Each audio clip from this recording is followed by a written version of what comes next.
Hello and welcome to today's astrology reading. We're going to be looking at the full moon that's coming up tomorrow at 9:34 p.m. Pacific Standard Time. So let's go ahead and pull up the chart for that time.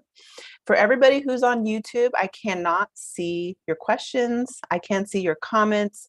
For everybody who's here in the Zoom call, we are going to have a moment to ask questions. So when we get through going through the basic things about the chart, we will we'll stop the streaming from YouTube, and everybody in here can just speak freely and ask your questions. You can ask chart specific questions, anything that you want to know about how this particular full moon is going to be impacting your chart. And I will cover going through the rising signs. So I hope everybody can see the chart here. This is the chart for the full moon. Like I said, it's at 9:43 p.m. Pacific Standard Time. Let me just make that a little bigger.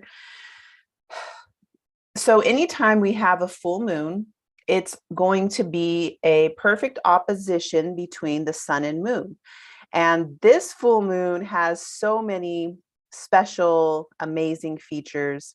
So to get started, I like to just orient to the chart, this circle representing the earth, this X representing us on earth, and then this circle is a snapshot of the moment in time that we're looking at, which is the full moon happening on April 5th, 2023.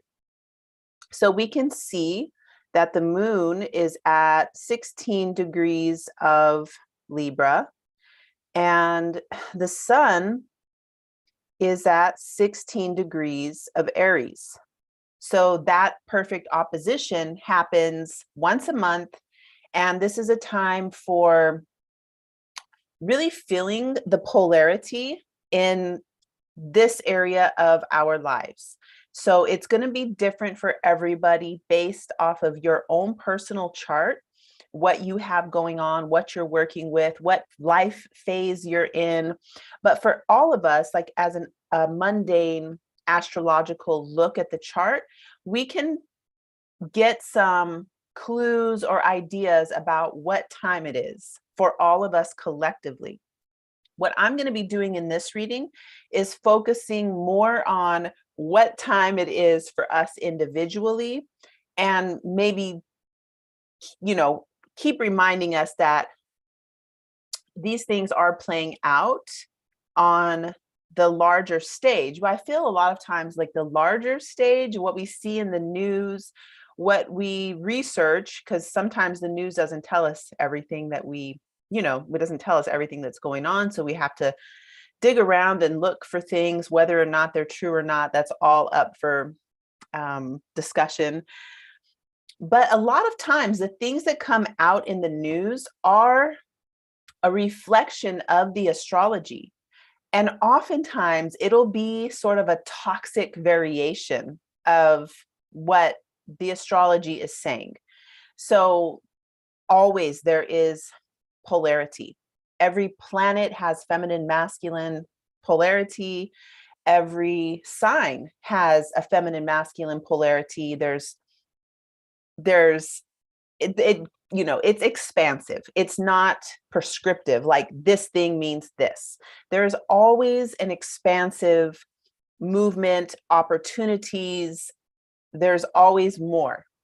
So keeping that in mind, let's look at what the polarity of Aries and Libra is about.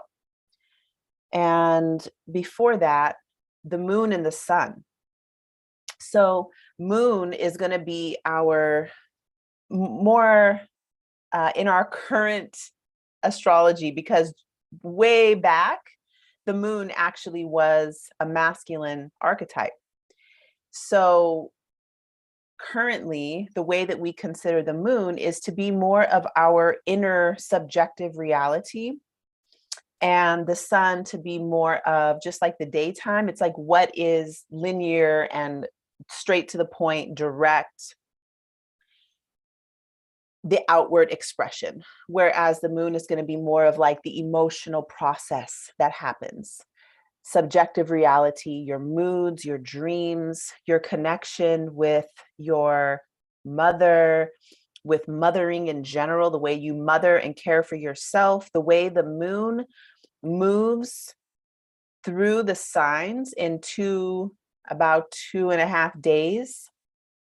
It reminds me of the way a mother is, like think about the moon going over every single degree, hitting within whatever house you have Libra in, it goes over every single degree. And I think about this like the mother coming through and being like, are your socks clean? And where's your backpack?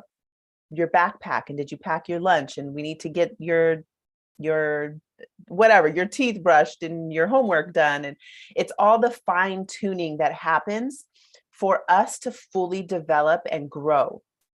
And at first it's our mother, and then eventually we realize that our mother was actually a representation of our own ability to mother ourselves. And every moon cycle, the moon is going through every single degree of your interior, your internal architecture, we could say, and refining. So every moon cycle, we're getting a little bit better. We're getting another opportunity. Where refining means that like, oh, last month I realized that when I was drinking coffee, I couldn't sleep so well. I was a little bit grumpier during the daytime. And then, okay, so this month maybe I'm going to reduce the amount of coffee, or I'm going to stop drinking coffee. So that moon cycle is like that. It's like our ability to fine tune in parts of our lives. And the solar season, as you know, we just had the spring equinox. So the spring has just begun. This is the solar new year. So Aries is that beginning point. And like the beginning, it's full of this robust energy of wanting to go out and be self-explorative. It's co-responds with the head. And I always think of like being headstrong, being motivated, full of life, full of energy, and really having the courage and the stamina to go through and make something happen. So we have a lot of ideas that have been brewing from being in winter when we were in Pisces season. Then as soon as the sun gets into that certain part of the sky that tells us now it's spring, we have this like burst of, what do you say? In Aries is fire in the form of the spark. So it's like igniting this passion and a drive. So when the sun and moon are in opposition on the Aries Libra axis, it has a lot to do with our sense of self, our like, what is my desire and what am I really motivated for? And I was going to say fired up, but because it's the spark, it's not like when we get to Leo season, then it's like, I'm fired up. That's summertime, and Leo is fire in the form of the big flame. So now it's like, what is lighting me up? What is giving me that spark of desire and motivation? And when we come into the full moon, the moon being in Libra, we also have to not temper is not the right word, but like bounce our motivation and desire off of the community, off of your relationships. So it's like, if I have all this desire to go and I'm like studying this thing and I'm super excited about it, but it falls on deaf ears because nobody in my community is interested. My people who I love are like, oh, okay, they don't really care. Then maybe I'm going to have to fine tune the way that I am approaching that thing, because you may debate me on this. I've had this conversation with a lot of people and not everybody agrees, and that's totally fine. So if a person is motivated to go take action, but the rest of the community is like not really feeling it, it's fine to be by yourself. Actually, Aries is a sign of being like a frontier, like, what do you say? That person that does it by themselves, actually. Not a renegade, but like it's kind of like a solo energy. It is about like individuality. So yes, and there has to be some consideration for the other. And with Libra, it's not necessarily like my whole community. It's more so the people who have dinner with you in your house, the people who are your beloved community, the ones who are the closest to you, who they do matter, and we do want to consider them. So that's what this is about. It's like you're feeling your desire and your passion to boldly move into the frontiers of whatever it is that you're currently passionate about. And then being able to like, how does my partner feel about this? How do my housemates feel about this? How do my kids feel about this? Whoever is having dinner with you, whoever is your marriage partner, your business partner, people who you share resources with, they do matter. And you do want to consider, if they're like, no, we don't like what you're doing, you still probably are going to do what you're doing. But this full moon is about finding a balance there. So Libra is the keeper of the direction of west, which is in ancient Egyptian mythology. The word for death was westing, like we're going west. West is like when the sun goes down. It relates with, we'll say, merging with the darkness. It also has to do with loss of personal identity to hold a group identity. So the death of me is the birth of we, W-E. That's Libra. So you can see Aries being at the spring equinox is where it's all about me. It's like I woke up and I'm, bubbly and full of life and ready to conquer and take on whatever it takes for me to get to the thing I'm desiring. So there's that motivation of spring being not tempered, but being met by the West, by that loss of individuality in favor of what do we need, what's best for us. So it's a fine thing, you can't pick one side. And that's the thing about the polarities. Scorpio, Taurus, where the eclipse season, the nodal axis is. We can't pick one side or the other. Just because the North Node is in Taurus, there is a urge to go more toward the Taurian things, but we have to also include Scorpio. Just like this with all of the signs, we can't stay polarized to one side or the other. So that is the challenge of the full moon. It's to find a way to say yes to both things. So that's our work. Now let's look at some of the specifics of this particular full moon. The first thing that when I saw this at the beginning of the year, what I do at the beginning of the year, like most people who read astrology, is go through every single all the important things of the upcoming year. So we look at eclipse seasons, we look at planets moving into new signs, we look at the nodal axis changing, and especially if you're going to receive a year ahead astrology reading, we want to look at, there's certain things we want to look at. One of them is going to be the full moons and the eclipses. We have an eclipse coming up right in this general vicinity of your chart. So we'll go over looking at an all signs. I'll give a brief reading for all of the rising signs so we can see how this particular full moon and the following eclipse is going to be impacting you. So when I was looking ahead, this is just amazing. So Chiron, almost exact. It's at 15 degrees, 53 minutes, and the sun is at 16 degrees, 7 minutes. They're very close, less than a degree apart. The sun reaches Chiron once a year, and astrologically, it's a moment for shining a light on our deepest, most treasured wounds.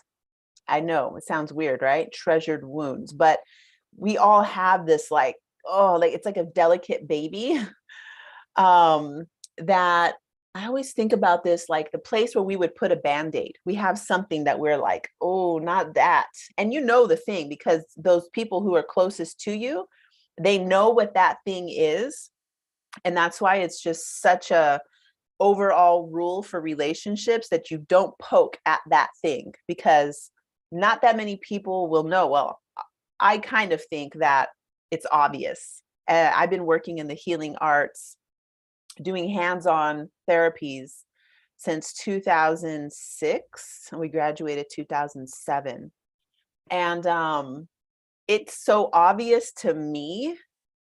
I don't think it's obvious to everybody though, but I don't know, like what the wound is. And the other thing is that whatever the wound is, the gift is something equally as amazing and impressionable. Like we'll notice that.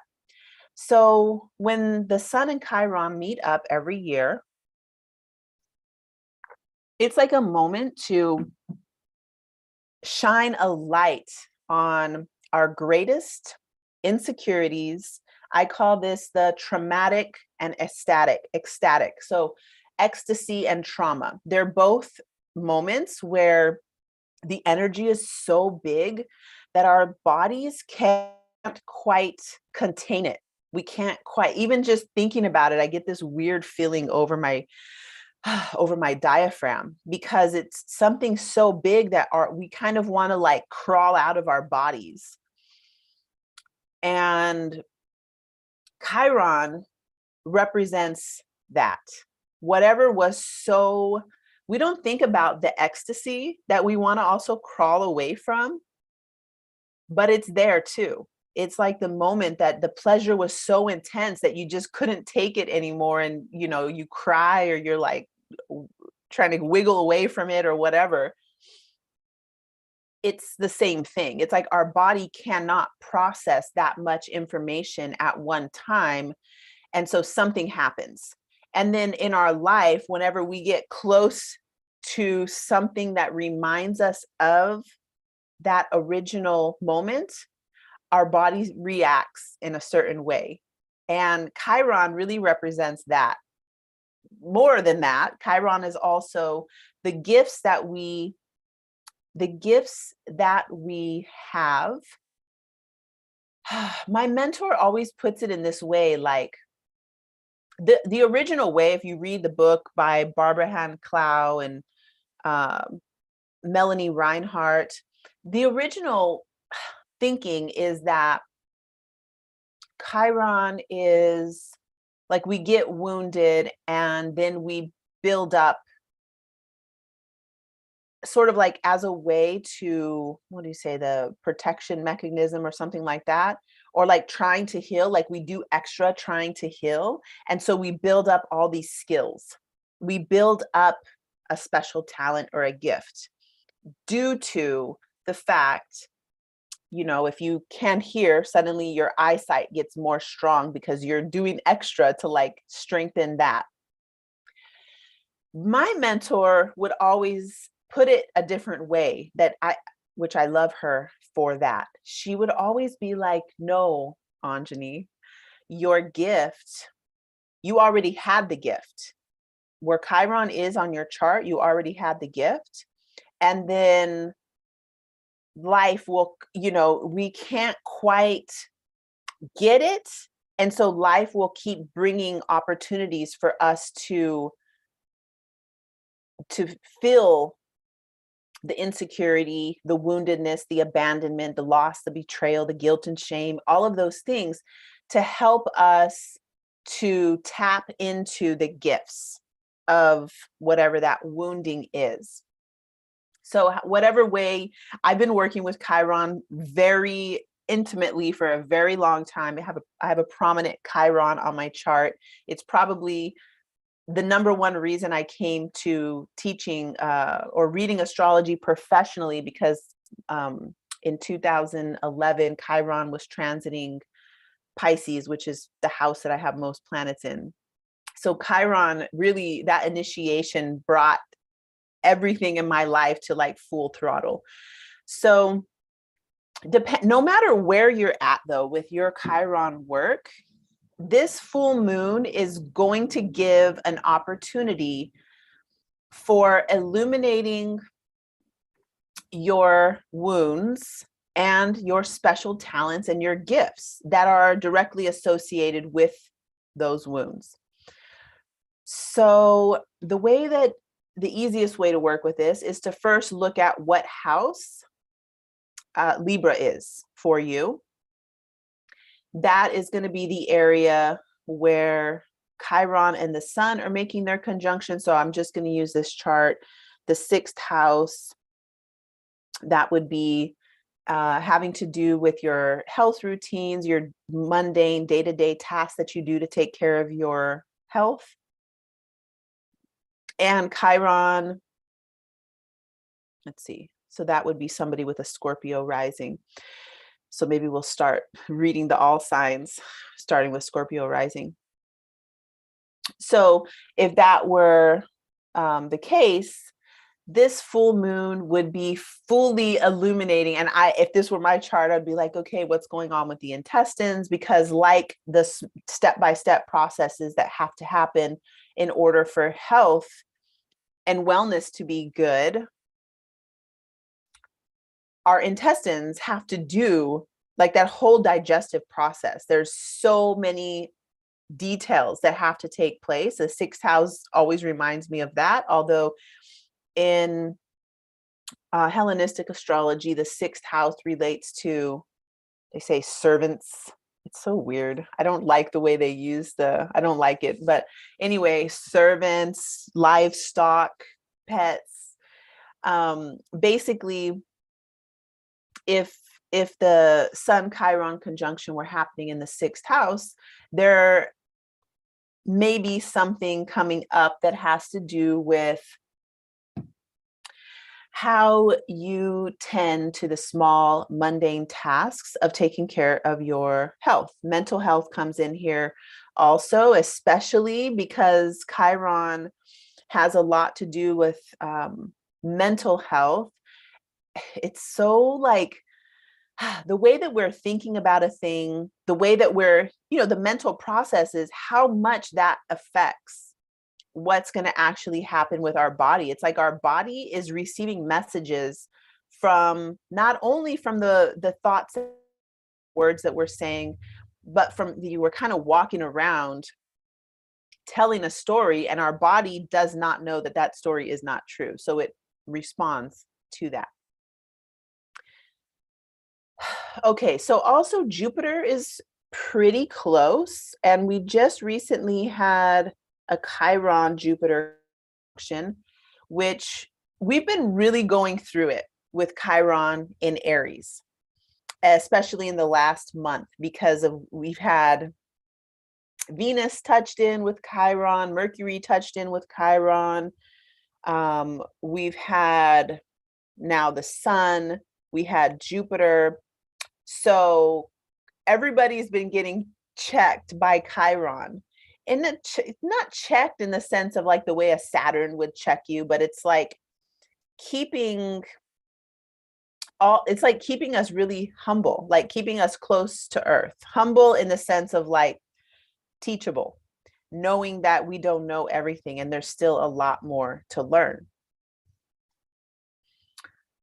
So Jupiter expands in, this is a really, oh man, in the Egyptian mythology, Jupiter is Amun, and Amun is like a shown with erect phallus. It has to do with fertility and abundance and expansion of life. There's this a bigness about it. Everything about the, I don't have the card, or do I? Oh, I do have the card available because I pulled this card today for myself when I was doing a reading. This card, you can see the phallus there.